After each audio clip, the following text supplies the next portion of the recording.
Friends, ये आज हम लोग जो टॉपिक डिस्कशंस करेंगे that is electrical interview questions on बस बार्स। कई समय पे देखा गया है जब भी इंटरव्यू में जब कोई पावर सिस्टम का पार्ट आता है, उस पावर सिस्टम के पार्ट के अकॉर्डिंगली स्विच गियर्स एक मेजर पार्ट होता है। Switch gear that is related with the LT panels or HT panels, its circuit breakers, its relays and its protection circuits, ये सारों के बीच में एक मेजर पार्ट प्ले करता है that is called the bus bars. तो आज दोस्तों, आज हम लोग इस बस बार टॉपिक के ऊपर में कुछ चीज़ें डिस्कशंस करेंगे।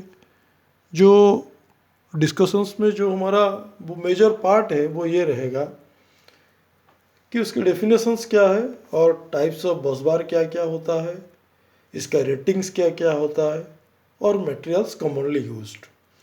क्योंकि ये सारे चीज़ों को एक साथ हम कॉम्पैक्ट नहीं कर पाएंगे, हो सकता है कि उसका सेकंड सीरीज भी अगर बनाना पड़े तो हम बनाएंगे, लेकिन हम पार्टली कोशिश करेंगे जो भी इंटरव्यू के क्वेश्चंस होता है वो सारे सब चीज़ को कवर अप करने के लिए।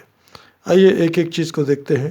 देखिए, ये जैसे वहाँ एक कंसेप्चुअल डायग्राम लिया गया है, इसको बोलते हैं कि बस बार कॉन्फ़िगरेशंस पार्ट।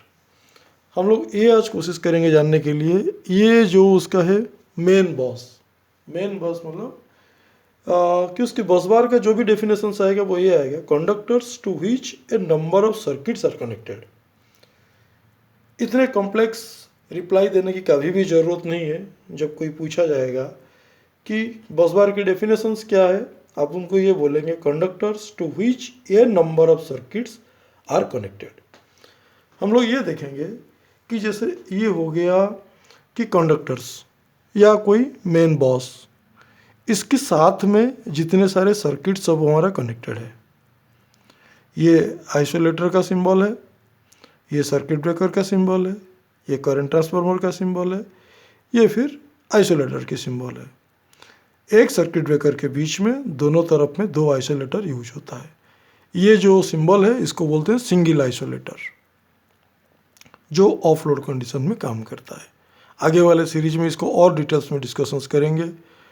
अभी हम इसका और थोड़ा सा प्रैक्टिकली जा करके देखते हैं कि जैसे ये हो गया अल्टरनेटर या हमारे एसी जनरेटर ऑन होने के बाद में सर्किट ब्रेकर के थ्रू में पावर ट्रांसमिट हुआ, फिर आइसोलेटर के थ्रू में जा कर के मेन बॉस में पहुंचा। इस तरीका का, और वो तो एक स्कीमेटिक डायग्राम था। ये हमारा है एक प्रैक्टिकल पैनल के अंदर में क्या कैसे चीज़ होता है।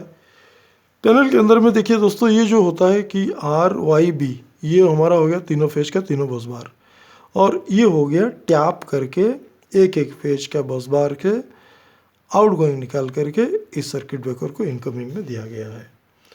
दोस्तों, इस पार्ट को बोलते हैं कि बस बार कनेक्शंस। इसको बोलते हैं बस बार, इसको बोलते हैं बस बार कनेक्शंस।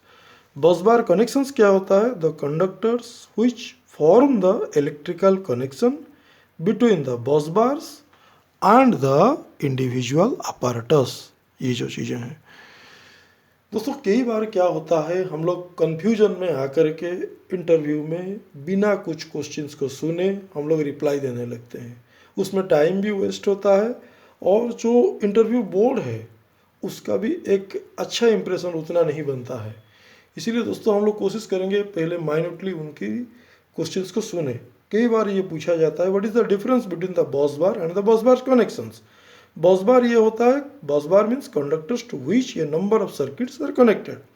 बस बार कनेक्शंस क्या होता है? The conductors which form the electrical connections between the bus bars and the individual apparatus। ठीक है, अभी और हम लोग और थोड़ा माइन्यूटली जाएंगे, ये तो एक थर्ड पार्ट हो जाएगा। अभी हम आएंगे टाइप्स ऑफ बस बार्स में। टाइप्स ऑफ बस बार्स में ये होगा, that is called the open बस bars, enclosed bus bars, outdoor bus bars, indoor bus bars, compound bus bars, oil immersed bus bar, और सेवेंथ चीज हो गया हमारा कंप्रेस्ड गैस इंसुलेटेड बस बार्स। अभी हम लोग इस चीज़ को थोड़ा और माइन्यूटली देखेंगे कि जो ओपन बस बार होता है वो ये होता है कि they are very much rigid और फ्लेक्सिबल ACSR कंडक्टर, जो डायरेक्टली हमारा स्विच यार्ड में यूज होता है। उसकी साइज वो ट्यूबुलर हो सकता है, वो ACSR हो सकता है, AAC मतलब ऑल एल्यूमिनियम कंडक्टर हो सकता है। सेकेंड थिंग में आ जाइए, दैट इज कॉल्ड एनक्लोज्ड बस bar. The bus bar that is content in a duct और कवर ऑन एनी मटेरियल। जब कोई डॉक्ट के अंदर, डॉक्ट मतलब ये आप समझ लीजिए कि एक बस बार से बस बार्स की चारों तरफ में वो एक डॉक्ट टाइप का ऐसे मैंने वो मूव किया है, इसको बोलते हैं कि डॉक्ट के अंदर में जो वो बस बार जा रहा है। एंड ये एनक्लोज्ड ये इसीलिए होता है कि कोई एक्सीडेंटल कॉन्टैक्ट इसके अंदर में ना आ जाए। इसको बोलते हैं कि ये बोलते हैं इसको कि मतलब डॉक्ट टाइप का बस बार्स, डॉक्ट टाइप का बस बार्स। फिर थर्ड थिंग हो गया आउटडोर बस bars. An open or metal enclosed bus bar designed for the installation under open sky। मतलब जब कोई स्विच यार्ड के अंदर में हम लोग यूज करते हैं, इसका डिजाइनिंग हम लोग ऐसे करते हैं, दैट इज कॉल्ड आउटडोर बस बार्स, जो ओपन स्काई के हिसाब से यूज होता है। इंडोर बस बार्स हमारा HT या LT पैनल के अंदर में रहता है, वो पैनल हमारे इंडोर में इंस्टॉल होता है। इसको एक अच्छा सा टर्म आप लोग याद रखिएगा, that is called metal clad switch gear या मेटल क्लाड पैनल का जो इंडोर बस बार्स होता है। फिफ्थ वन में दोस्तों हम आएंगे ऑयल इमर्स्ड बस बार या ऑयल इमर्स्ड बस बार का दोस्तों ये मीनिंग आप लोग समझ लीजिएगा कि ये जो इंसुलेटिंग ऑयल होता है, oil it is called the one kind of oil, it is called the one kind of mineral oils, जो हमारा ट्रांसफार्मर ऑयल्स के टाइप्स का यूज होता है। ऑयल्स इसीलिए यूज किया जाता है दोस्तों क्योंकि एक हमारा हो गया कि अच्छा इंसुलेटिंग मीडिया है, और सेकंड थिंग हो गया वो एक कूलिंग मीडिया भी है। वो बस बार्स में जो भी हीट जनरेट होगा वो उसको आसानी से ऑब्जर्व करके बस बार्स और टोटल पैनल्स को वो कूल रखेगा, ताकि उसमें कोई भी हॉटस्पॉट जनरेट होने के लिए नहीं देगा, और उसकी बस बार को लाइफ भी बढ़ाएगा, प्लस हमारा सिस्टम्स का रिलायबिलिटी बढ़ाएगा। इसीलिए उसको ऑयल यूज होता है, that is called oil immersed बस बार। फिफ्थ वन जो भी छूट गया है वो है that is called the compound immersed बस बार। ये आजकल दोस्तों ये एक आउटडेटेड हो गया है। कंपाउंड इमर्स्ड बस बार मतलब ये मीनिंग है कि पहले वो एक बस बार्स का जो चैम्बर होता है उसको कंपाउंड टाइप का फुल फिल कर दिया जाता है। कंपाउंड मतलब होता है वो एक सेमी लिक्विड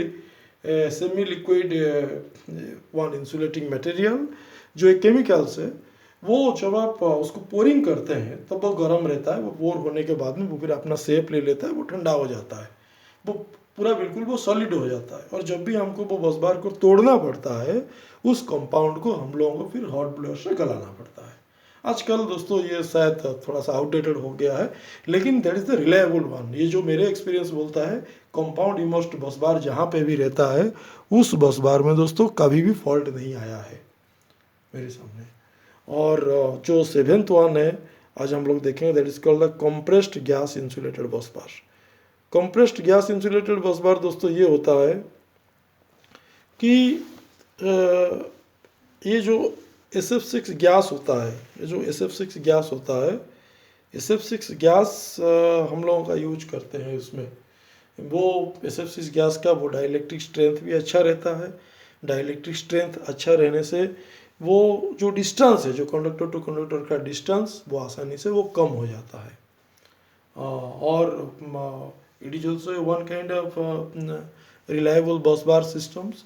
और ये कई सारे बड़े बड़े हाइड्रो इलेक्ट्रिक पावर प्लांट्स में, जैसे सरदार सरोवर प्लांट्स में वो यूज होता है, क्योंकि वहाँ पे जब एक हिली एरिया में हाइड्रो इलेक्ट्रिक पावर प्लांट जब इंस्टॉल होता है और एक स्विच यार्ड को इंस्टॉल करने के लिए, क्योंकि वहाँ पे प्रॉपर प्लेन सरफेस नहीं मिलता है, इसीलिए मैंने जितना भी छोटा सरफेस मिले उसको वो कम्प्लीटली यूटिलाइज करने के लिए एक कॉम्पैक्ट एरिया में, ताकि हमारा पूरा स्विच गियर सिस्टम्स अच्छी तरीक़ा से एकोमोडेट हो जाए, इसीलिए वो कंप्रेस्ड गैस इंसुलेटेड बस बार यूज होता है और इसमें SF6 यूज किया जाता है।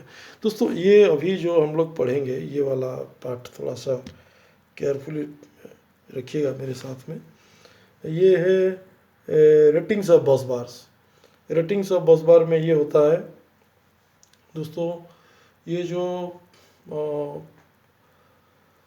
जो रेटेड करंट होता है वो ये होता है the RMS value of current which the bus bars can carry continuously with temperature rise within specified limit। ये जो स्पेसिफाइड लिमिट दोस्तों वो ये होता है कि आज पर IEC मैंने इंटरनेशनल इलेक्ट्रोटेक्निकल कमीशन की स्टैंडर्ड के accordingly the maximum temperature is 140 degree centigrade for couple बस बार्स। ये एक स्टैंडर्ड है इंटरनेशनल इलेक्ट्रोटेक्निकल कमीशन जो वो डिसाइड करता है कि कितने मैक्सिमम टेम्परेचर में आपका बस बार ओवरहीट नहीं होनी चाहिए और उसका अच्छा डिजाइनिंग होना चाहिए। वो 140 डिग्री लिया है कि कपर बस बार के लिए, 125 डिग्री दिया है कि जो इंडिविजुअल कंपोनेंट्स के लिए क्या क्या सब कंपोनेंट्स हुआ उसमें यूज होता है उसके लिए 125 डिग्री और 105 डिग्री एक्सटर्नल इंसुलेटेड कंडक्टर्स के लिए। और दोस्तों ये जो एक मेजर पार्ट है that is called the rating of the bus bars. ये जो करंट रेटिंग होता है वो 200 से लेकर के 3000 एम्पियर तक का वो रेटिंग पाया जाता है उसमें, पाया जाता है ये करके उसमें। और वो the RMS value of current which the bus bars can carry continuously with the temperature rise जो हम लोगों ने पढ़े थे वो है। और सेकंड थिंग है उसकी वोल्टेज भी डिपेंड करता है कि किस रेटिंग का वोल्टेज है। उसमें क्या है दोस्तों, जो भी दो RMS value of voltage between the phases for which the bus bars are intended, दोनों फेज के बीच में जो वोल्टेज जो RMS वोल्टेज अप्लाई किया जाता है with in a safe limit उसको बोलते हैं RMS value of the voltage between the phases. ये भी दोस्तों 415, 6.6, 11 kV, 33 kV, 66 kV, 132 kV, 220 kV और 765 kV तक यूज होता है। अभी दोस्तों हम लोग पढ़ेंगे एक सिंपल सा पार्ट रहेगा वो why the bus bars are popular. The bus bars are famous because of its low facility cost. पहले तो हम ये मान के चलेंगे कि low facilities cost. Low facilities cost में दोस्तों ये होता है कि ये जो इंस्टॉलेशन उसका बहुत चिपर होता है कंपैरेटिवली टू अदर्स। कोई उतना ज़्यादा लेबर कॉस्ट नहीं होता है फॉर एन इलेक्ट्रिकल स्पेशलिस्ट की कोई ज़रूरत नहीं पड़ता है। It does not require the routine maintenance also. इसीलिए वो पहला पॉइंट है कि जो लो फैसिलिटी कॉस्ट होता है। सेकेंड होता है ईजिएस्ट एंड क्विकेस्ट इंस्टॉलेशंस, जितना मैंने बताया इसके लिए कोई हाईली स्किल्ड मैन पावर की ज़रूरत नहीं पड़ता है। थर्ड थिंग हो गया इको फ्रेंडली होता है बेस्ड ऑन द टाइप। बस बार का जो इंसुलेशन श्राउड्स होता है needs only a few insulation material such as जो उनकी प्लग-इन वाला पार्ट है उसी पार्ट में ही सिर्फ वो यूज होगा इसका इंसुलेशन, और बाकी को आप उसको नेकेड भी रख सकते हैं, आप उसको थोड़ा सा माइनर इंसुलेशन दे करके भी काम चला सकते हैं। और थर्ड थिंग हो गया कि very most secure and reliable जो हम लोगों ने पढ़े हैं, it replaces the cable terminations. इसमें वो केबल टर्मिनेशंस का जो कॉम्प्लेक्सिटी है वो उसमें टाइड ओवर हो जाता है, इसीलिए वो पॉपुलर होता है। और एक लास्ट पार्ट आएंगे what are the applications of the bus bars. उसमें ये होता है कि किसमें एप्लीकेशन ऑफ बस बार सही रहता है। इंडस्ट्रीज है, डाटा सेंटर्स है, लैबोरेटरीज है, अपार्टमेंट है और वो पावर प्लांट्स, हॉस्पिटल, मेट्रोस, मतलब कई सारे उसकी जो भी एरियाज होता है वो उसमें यूज हो सकता है। दोस्तों ये छोटा सा वीडियो को आज हमने बहुत क्विकेस्ट कंडीशन में कवर करने के लिए कोशिश की है। आगे हम और अच्छी तरीके से इस चीज़ को डिस्क्राइब करके लाएंगे। Thank you.